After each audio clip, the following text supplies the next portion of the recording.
नमस्कार, मैं Prince Kumar news infinity media से आज आप लोगों के बीच बिहार सरकार का ड्रीम प्रोजेक्ट हर घर नल जल योजना का ज़मीनी हकीकत को जानने के लिए आज हमारे साथ आरजेडी के प्रदेश प्रवक्ता उपस्थित हैं। सर, हम आपसे जानना चाहेंगे कि बिहार सरकार जिस प्रोजेक्ट को ड्रीम प्रोजेक्ट कहती है उसके लिए आपकी पार्टी क्या सोचती है और आप कहां तक देख पा रहे हैं कि वास्तव में इस प्रोजेक्ट में ड्रीम प्रोजेक्ट के अनुसार काम हो रही है। देखिए, हमारे मुख्यमंत्री नीतीश कुमार जी के सामने यह ड्रीम प्रोजेक्ट उनका हो सकता है, लेकिन वास्तविकता ये है कि ज़मीन पर इस प्रोजेक्ट को उतार नहीं पा रहे हैं। उनके पास बिल्स आ रहे होंगे, उनके पास रिपोर्ट आ रही होगी कि इस गांव में इतने नल लगा दिए गए, या फिर उनका एक और भी है कि वो एक टंकी डेवलप करते हैं और उसमें से फिर पूरे गाँव को सप्लाई देते हैं 2 घंटे के लिए पानी। लेकिन प्रॉब्लम असल में यह है कि इस सरकार के पास अपने प्रोजेक्ट्स के लिए मॉनिटरिंग सिस्टम नहीं है।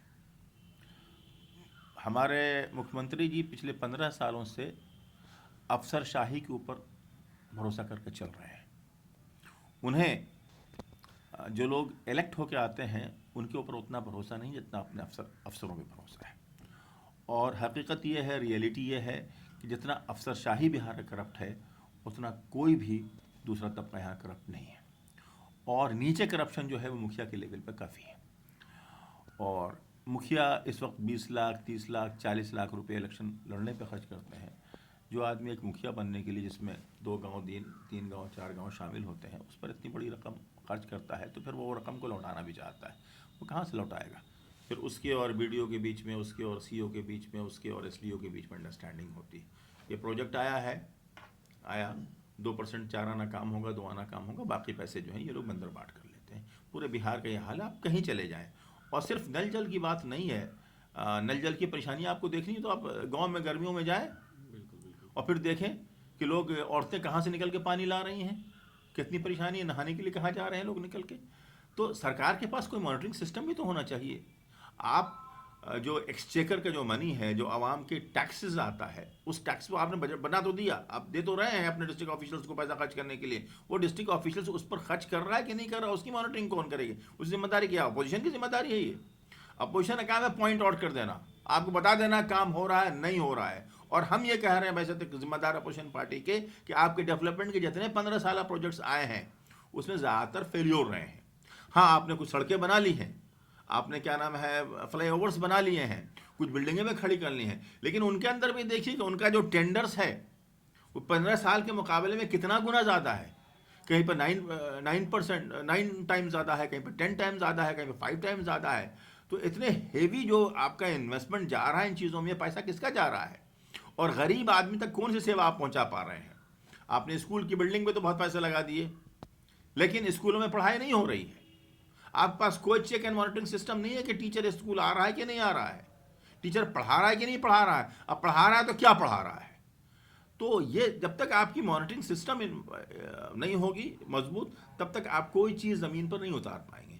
नीतीश कुमार जी के बहुत सारे ड्रीम प्रोजेक्ट्स रहे हैं, प्रोजेक्ट्स सुनने में और देखने में अच्छे लगते हैं, लेकिन वो प्रोजेक्ट्स अभी तक ज़मीन पर उतारने में नाकाम रहे हैं। इतना पलायन बिहार में क्यों है? अगर ये सारे डेवलपमेंट प्रोजेक्ट्स जो इनके हैं वो ड्रीम प्रोजेक्ट ज़मीन पर उतर चुके होते तो बिहार में पलायन नहीं हो रहा होता। बिहार में खेती मजदूर वो भी पलायन कर रहा है, बिहार में जो पढ़ा लिखा है वो भी पलायन कर रहा है। बिहार में हद हो गई कि हमारा स्टूडेंट, बिहार जो बिहारी है बहुत इंटेलिजेंट ज़हीन माना जाता है, एज ए स्टूडेंट भी और एज ए टीचर भी। स्टूडेंट भी भाग रहा है बिहार से निकल दिल्ली पढ़ने के लिए, कोटा पढ़ने के लिए, बाहर पढ़ने के लिए, मैंने स्कूल स्टूडेंट अब जा रहे हैं। तो आपका पढ़ाई का सिस्टम चरमरा चुका है, आपका जो ब्रेन ड्रेन हो रहा है, आपके सारे पढ़े लिखे लोग बाहर भाग रहे हैं, टीचर्स बाहर भाग रहे हैं, प्रोफेसर्स के लेवल के लोग जो हैं छोड़ छोड़ के जा रहे हैं, दूसरे शहरों में जा रहे हैं। तो आप इसको संभालिए ना, आपसे तो कुछ भी नहीं संभल रहा है, ना डेवलपमेंट आपसे संभल रहा है, ना आपसे क्राइम संभल रहा है। क्राइम की तो आंधी है इस वक्त, और ऐसी आंधी है कि शायद हम बाहर, बिहार से बाहर दूसरे स्टेट्स में जाएं तो खाली यूपी को कंपेरिजन में छोड़ के बाकी कोई स्टेट वाला बोलेगा तो शर्म से हमें सर झुकाना पड़ता है कि हम बिहार से आ रहे हैं निकल के। तो इस स्थिति में किसने डाला है बिहार को? 15 साल से आपकी सरकार है, फिर दोबारा आप सरकार में, आपने जैसे भी हो राजतंत्र का इस्तेमाल करके आप सरकार में आ गए। एक चुनी हुई पार्टी जिसको रियल मैंडेट मिला था पब्लिक का, उसको आपने हुकूमत बनाने से महरूम कर दिया। ठीक है, आप आपकी हुकूमत में है तो आप सजा भुगत रहे हैं। आपसे कोई चीज़ नहीं चल रही है, आपका जो ब्यूरोक्रेसी है, जो आपका पुलिस ऑफिसर, वो कंफ्यूज है, वो किसका ऑर्डर सुने। वो ऑर्डर सुने मुख्यमंत्री का, या वो ऑर्डर सुने आरएसएस के किसी लीडर का, या वो ऑर्डर सुने किसी भाजपा के किसी लीडर का। तो उस कंफ्यूजन में तो क्रिमिनल्स के तो हाथ पैर खुल ही जाते हैं और क्राइम बढ़ता है। क्राइम की इस वक्त बिहार में आंधी है, ऐसी आंधी है कि हमें शर्म से सर झुकाना पड़ रहा है।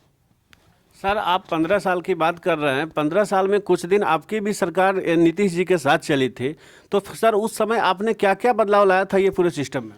नहीं, आप देख लीजिए कि 1.5 साल में जो हमारा तकरीबन 18 महीने की सरकार चली है, जो 1.5 साल की सरकार चली है, उस ज़माने को आप थोड़ा कंपेयर कर लीजिए उनके 1.5 साल से पहले वाले ज़माने से और 1.5 साल के बाद वाले ज़माने से। उसमें आपको सरकार की परफॉर्मेंस बेहतर नज़र आएगी। आप देखेंगे कि जो डेवलपमेंट्स की जो चीज़ें थी, कुछ तो उसका फ़ायदा कहीं ना कहीं गरीब लोगों को पहुंच रहा था और चीज़ें खड़ी करने की कोशिश की जा रही थी। फिर पता नहीं क्या हुआ, कौन सी दुखती रग भाजपा ने इनकी दाब रखी है नीतीश जी को। नीतीश जी बेहतर जानते होंगे कि उन्होंने 1.5 साल में कलाबाजी खाई और रात आप इधर से उचक के उधर चले गए। तो अब अगर हमारा मुख्यमंत्री कहीं से ब्लैकमेल हो रहा हो तो कहाँ से शासन चला पाएगा? किसी ने शासक की कमजोरी पकड़ रखी है और उसी कमजोरी को दिखा के उसके बार बार कान ऐंठ रहा है, तो उससे शासन चलने वाला नहीं है। ये बात साफ हो चुकी है कि हमारे नीतीश कुमार जी अब बिहार का शासन चलाने में सक्षम नहीं बचे हैं। उनको गद्दी छोड़ देनी चाहिए। 70 साल से ऊपर के हो चुके हैं और राजनीति में उनका एक अस्तर रहा है, कद रहा है। अगर उनको अपने कद की, अपनी प्रतिष्ठा की कोई भी परवाह है तो अब उनको राजगद्दी छोड़ देनी चाहिए और उनके हवाले करने चाहिए, जो बिहार को बेहतर तौर पे चला सके। चलिए ठीक है, आप इस तरह से बने रहें, आगे भी इस तरह की खबरें आपके साथ में लेकर आऊँगा। नमस्कार।